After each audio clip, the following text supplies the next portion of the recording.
Subscribe कीजिए 10th class गणित channel को और बेल आइकन को दबाइए लेटेस्ट वीडियो देखने के लिए। हेलो फ्रेंड्स, इस वीडियो में हम चैप्टर नंबर 1 के सभी सूत्र के बारे में बात करेंगे और चैप्टर नंबर जो 1 है उसका नाम है वास्तविक संख्या, जो कक्षा 10 गणित की है। तो यहाँ पर मैंने 3 पॉइंट लिखे हैं। एक है यूक्लिड विभाजन प्रमेय का, दूसरा पॉइंट है यूक्लिड विभाजन एल्गोरिथम और तीसरा है शांत तथा अशांत दशमलव प्रसार। इसके अलावा भी इसमें कुछ महत्वपूर्ण बातें हैं, उसकी बात हम बाद में करते हैं। तो सबसे पहले हम चलते हैं यूक्लिड विभाजन प्रमेय का। यूक्लिड विभाजन जो प्रमेय का है वो क्या है, तो यहाँ पर मैं आपको बताता हूँ। यूक्लिड विभाजन प्रमेय का, यूक्लिड विभाजन प्रमेय का है, इसका एक सूत्र है। इसका सूत्र है a बराबर बी क्यू प्लस में आर, जहां पर जो आर है उसका मान 0 से तो बड़ा हो सकता है या 0 के बराबर हो सकता है और b से छोटा होगा। अब इस सूत्र का मतलब क्या है वो मैं आपको बताता हूं। यहां पर जो a है उसका मतलब है भाज्य और b का मतलब है भाजक। q यहां पर भागफल है, जितनी बार हम भाग देते हैं जो भागफल आता है वो है, और r यहां पर शेषफल है। अगर इसको भाग में लिखें तो इसको हम लिख सकते हैं कि कोई संख्या a है, उसके अंदर हम b का भाग देते हैं तो यहां पर जो भागफल आता है वो q है और जो शेषफल रहेगा वो r है। तो इस तरह से इसको हम लिख सकते हैं। इसी को हम यूक्लिड विभाजन प्रमेय का कहते हैं। अब यहां पर मैं अलग अलग आपको बताता हूं। a यहां पर भाज्य है, b यहां पर भाजक है, मतलब जिसका भाग दे रहे हैं उसे भाजक कहते हैं, और q यहाँ पर भागफल है, जितने बार भाग जाता है वो भागफल हम यहाँ पर लिखते हैं, तो q का मतलब हो गया भागफल, और r है वो यहाँ पर शेषफल है। अब यूक्लिड विभाजन जो प्रमेय का है वो कहाँ पर काम में आएगी, जब हमें एक पूर्णांक a दिया हो और दूसरा धनात्मक पूर्णांक b दिया हो और उनका अगर HCF ज्ञात करना है, मतलब कि चैप्टर नंबर 1 से कोई क्वेश्चन आए कि यूक्लिड विभाजन प्रमेय का प्रयोग करके किसी दो संख्या दी गई होगी, उनका HCF ज्ञात करना है, तो हम ये इसमें प्रमेय का लगाएंगे a बराबर बी क्यू प्लस आर। अब इसमें आपको लिखना किस तरह से है, मान लेते हैं हम हमारे पास में कोई संख्या है 135 और दूसरी संख्या 225, ये कोई संख्या मान लेते हैं।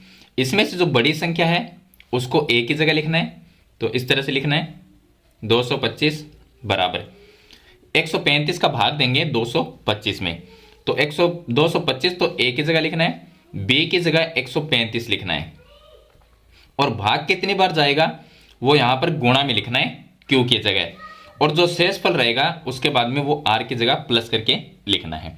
तो इस तरह से हम चलते जाएंगे, और HCF है वो तब ज्ञात होता है जब यहाँ पर लास्ट में जब आपके पास में जो शेषफल है वो 0 आ जाए। जब तक अगर शेषफल 0 नहीं आता आप इसको हल करते रहिए, और जब शेषफल इसका 0 आ जाए तब वहां पर जो भाजक होगा, जिस संख्या का हम भाग देंगे लास्ट में जहां पर 0 आ रहा है, तो जिसका भाग देंगे वो ही HCF होगा।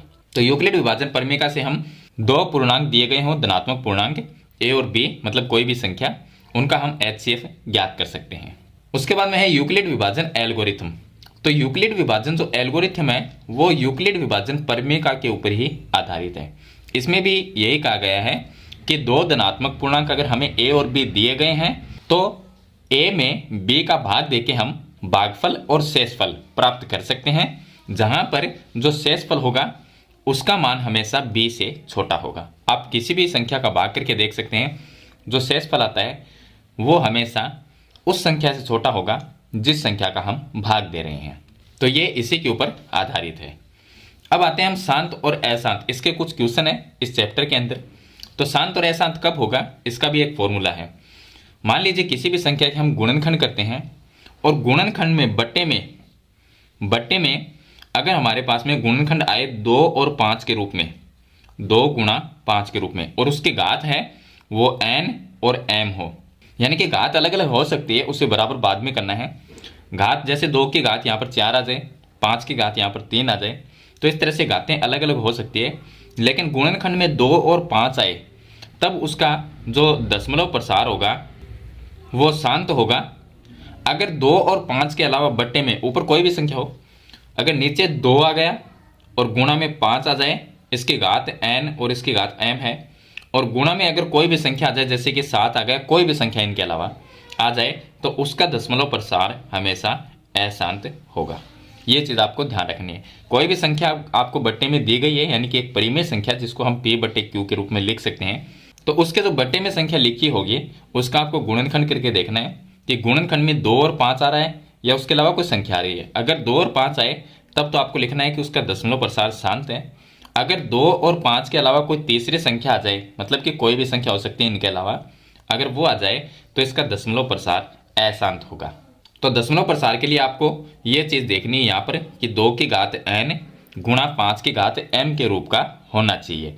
अगर इस रूप का होता है तो शांत लिखना है, अगर इस रूप का नहीं है, इसका जो गुणनखंड करेंगे तो उसे अशांत लिखना है। तो उस परिमेय संख्या का जो दशमलव प्रसार है वो अशांत होता है। और इस चैप्टर में कुछ और भी महत्वपूर्ण बातें हैं, जैसे कि हम जानते हैं कि √2, √3 ये सभी संख्याएं क्या होती है, अपरिमेय संख्याएं होती है। इनके भी कुछ क्वेश्चन है जिनको सिद्ध करना होता है कि दर्शाइए कि √2 एक अपरिमेय संख्या है, तो उसका हम उल्टा करके लिखते हैं कि हम मान लेते हैं कि ये संख्या एक परिमेय संख्या है। तो इस तरह से सवाल को हल किया जाता है। तो हम जानते हैं कि ये संख्या क्या है, अपरिमेय संख्या है। तो इस पर आधारित भी कुछ क्वेश्चन है इसके अंदर। और उसके अलावा यहाँ पर जो परिमेय संख्या होती है उसको p/, मान लीजिए x कोई परिमेय संख्या है, और जो भी परिमेय संख्या होती है उनको हम p/q के रूप में लिख सकते हैं, जहां पर p और q क्या होगा, सहअभाज्य संख्या होती है। तो इसमें एक कोष्टक में लिखना होता है कि p व q सहअभाज्य संख्या है, सहअभाज्य संख्या है। और सहअभाज्य संख्या क्या होती है, वो संख्या जिनका HCF 1 निकलता है, यानी जिनका HCF अगर निकाले हम तो 1 आता है, उसके अलावा कोई संख्या ना आए, तो वो सहअभाज्य संख्या होती है। और इसमें एक महत्वपूर्ण बात और है, वो है अंकगणित के आधारभूत प्रमेय के अनुसार अगर किसी संख्या में, जैसे कि a² है, अगर इसके अंदर p का भाग जाता है, मतलब कि a² में अगर p का भाग जाता है, तो अगर इसका स्क्वायर हटा देते हैं तो a में भी p का भाग जाएगा। इसका मतलब ये हुआ, अगर हम 25 के अंदर 5 का भाग देते हैं, 25 क्या है, 5 का स्क्वायर ही तो होता है। अगर 25 में 5 का भाग जाता है तो अगर इसका स्क्वायर हटा देते हैं तो यहाँ पर आता है 5, तो 5 में भी 5 का भाग जाता है। अगर यहाँ पर हम लें कि 4 का स्क्वायर, 4 के स्क्वायर में अगर 2 का भाग जाता है, अब 4 का स्क्वायर क्या होता है, 16, 16 में अगर 2 का भाग जाता है तो ये स्क्वायर जब हटा देंगे तो रहेगा 4, तो 4 में भी 2 का भाग जाएगा। तो यह है आधारभूत प्रमेय, अंकगणित के आधारभूत प्रमेय के अनुसार। मतलब कि कोई संख्या अगर स्क्वायर वाली संख्या को विभाजित करती है तो अगर स्क्वायर हटा देंगे तो भी उस संख्या का भाग स्क्वायर हटाने के बाद में भी जाएगा। तो ये कुछ इंपॉर्टेंट बातें थी जो चैप्टर नंबर 1 में है। इसमें कुछ सूत्र थे जो मैंने आपको बता दिए हैं, जैसे कि एक यूक्लिड विभाजन प्रमेय का है जिससे हम संख्याओं का HCF ज्ञात कर सकते हैं। और उसके बाद में शांत अशांत देखने के लिए हमें इस रूप का गुणनखंड होना चाहिए। अगर इस रूप का नहीं है तो वो अशांत हो जाएगा। अगर 2 गुणा 5 के रूप में आता है तो उसका दशमलव प्रसार शांत होगा।